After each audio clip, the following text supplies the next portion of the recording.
नमस्कार दोस्तों, स्वागत है आप सभी का YouTube channel zone of life science में। एक इकोलॉजी का एक नया सेशन है जिसके अंदर देखेंगे कि इकोलॉजी का जो स्पेशल टर्म्स है किस साइंटिस्ट ने उनको डिस्कवर किया था, जो आरपीएससी के अकॉर्डिंग काफ़ी सारा हेल्पफुल रहेगा। यहाँ से क्वेश्चंस कई बार आते हैं, साइंटिस्ट का नाम पूछते हैं, टर्म दे देंगे कि भाई ये टर्म किस साइंटिस्ट ने दिया था और इसका डेफिनेशन क्या है, इसका मीन क्या है। ठीक है, तो इसमें पहला दे रखा है ना अपने, इकोलॉजी टर्म किसने दिया था। तो इकोलॉजी टर्म दिया था आपके हेकल ने।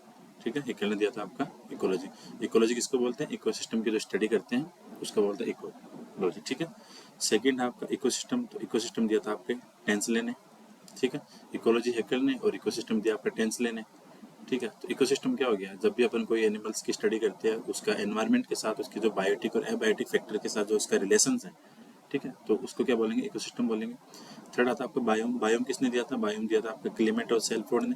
बायोम क्या होता है? जब अपन नॉर्मल की बात करते हैं तो एक छोटे से एरिया की या उसको इंडिविजुअल का कोई भी हैबिटेट ले लेंगे, तो जो स्मॉल एरिया की बात करेंगे तब तक तो बायोम नहीं आएगा, लेकिन जब अपन लार्ज एरिया में चले जाएंगे, किसी एनिमल्स की काफ़ी सारी डिफरेंट पॉपुलेशंस के साथ, कम्युनिटी के साथ उसकी स्टडी करेंगे काफ़ी लार्ज एरिया के अंदर, तो उस लार्ज एरिया को बोलेंगे बायोम, जिसके अंदर डिफरेंट टाइप की पॉपुलेशन आएंगी और डिफरेंट टाइप के, चाहे वो एनिमल्स के हो चाहे प्लांट्स के हो, अलग अलग कम्युनिटीज़ वहाँ पे देखने को मिलेगी, तो उसको बोलेंगे बायोम। फोर्थ आता है आपका कीस्टोन स्पीसीज। कीस्टोन स्पीसीज दिया था साइंटिस्ट पेनी ने। कीस्टोन का मतलब होता है कि कोई ऐसी स्पीसीज जिसका नंबर तो कम है लेकिन उसका इम्पैक्ट क्या है इकोसिस्टम के ऊपर बहुत सारा है। जैसे अगर कोई भी ऐसी स्पीसीज है, जैसे मान के चलो अगर कोई स्पीसीज एक्स है, अगर अपन ने एक स्पीसीज एक्स को हटा दिया तो उससे क्या होगा? स्पीसीज वाई का नंबर क्या बढ़ता जाएगा, जबकि वाई क्या है? एनवायरनमेंट के लिए नेगेटिव इफेक्ट कॉज करेगी। तो एक स्पीसीज अगर एक्स बनी रहेगी तो ये क्या करेगी? वाई कंट्रोल रहेगी। तो ऐसी कोई भी स्पीसीज जिसका नंबर तो कम है लेकिन उसका रोल बहुत ज़्यादा है, डोमिनेंट रोल रहेगा, तो उसको बोलेंगे कीस्टोन स्पीसीज। सिम्बायोसिस की बात करें तो सिम्बायोसिस दिया था जर्मन डी बेरी ने। ठीक है, सिम्बायोसिस का मतलब जो कोई भी दो ऑर्गेनिज्म जो आपस में एक दूसरे के लिए क्या एकदम ऐसे ओब्लिगेटरी है कि उनको साथ रहेंगे तो उनके क्या दोनों को बेनिफिट होगा। ठीक है, इसके दोनों का साथ रहना एकदम ओब्लिगेटरी होता है, तो उसको बोलते हैं सिम्बायोसिस। मोनोक्लाइमिक्स थ्योरी और पॉलीक्लाइमिक्स थ्योरी, जब भी अपन सक्सेशन पढ़ते हैं, सक्सेशन की जब भी स्टडी करते हैं तो जो लास्ट की स्टेज आती है क्लाइमैक्स। ठीक है, तो ये क्लाइमेक्स अलग अलग है। जैसे अगर कोई सिंगल कम्युनिटी की बात करता है तो मोनो हो गया, अगर काफ़ी सारी है तो पॉली क्लाइमेक्स हो गया।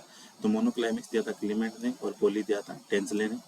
और इनके जो क्लाइमेक्स पैटर्न थ्योरी है वो दी थी विटेकर ने। ये तीनों किससे रिलेटेड है? सक्सेशन से related. Monoclimax Clement, polyclimax Tansley और क्लाइमेक्स पैटर्न थ्योरी हो गई Whittaker. Alpha beta gamma diversity की बात करें तो ये दिया था आपको विटेकर ने। अल्फा का मतलब जब अपन किसी सिंगल एक ही हैबिटेट की बात कर रहे हैं, विद इन कम्युनिटी में स्टडी कर रहे हैं। बीटा का आएगा तो मतलब दो कम्युनिटी के अंदर स्टडी कर रहे हैं, दो हैबिटेट के अंदर। और गामा का मतलब काफ़ी सारा लार्ज एरिया के अंदर जब स्टडी करेंगे तो वो हो गया आपका गामा डाइवर्सिटी, बायोडाइवर्सिटी। तो किसने दिया था? विटेकर ने। अल्फा बीटा गामा, सॉरी ये यहाँ पे टेक्सोनोमी होगा। अल्फा बीटा ऊपर वाला था बायोडाइवर्सिटी, ये होगा आपका टेक्सोनोमी।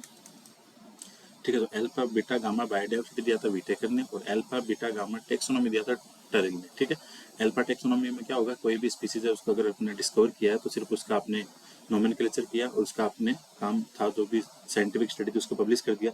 बीटा के अंदर क्या करेंगे? उसको एकदम नेचुरली क्लासीफाई करेंगे उसकी हायरार्की के अकॉर्डिंग। और गामा के अंदर क्या करेंगे? उसकी इवोल्यूशनरी स्टडी करेंगे। ठीक है, तो तीन अलग अलग स्टेज है, अल्फा बीटा गामा। ये किसने दिया था? टरिल ने दिया था।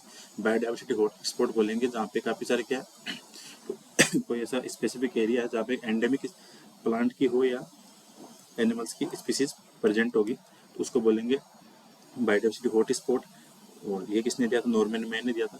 लास्ट आता बायोटिक पोटेंशियल, ये दिया था चैपमैन ने। बायोटिक पोटेंशियल का मतलब किसी भी एनिमल की मैक्सिमम कैपेसिटी ऑफ रिप्रोडक्शन। ठीक है, मैक्सिमम रिप्रोडक्शन की कैपेसिटी कितनी है।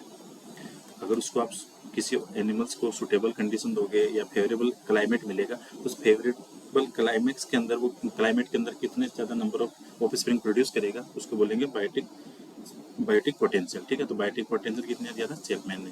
तो ये आपके 10-12 इंपॉर्टेंट टर्म है जो साइंटिस्टों ने दिए हैं। ठीक है, तो ये काफ़ी सारे हेल्पफुल रहेंगे, तो इनको शेयर करना, फॉरवर्ड करना और लाइक और सब्सक्राइब करना। थैंक यू सो मच, मिलते हैं अगली क्लास में।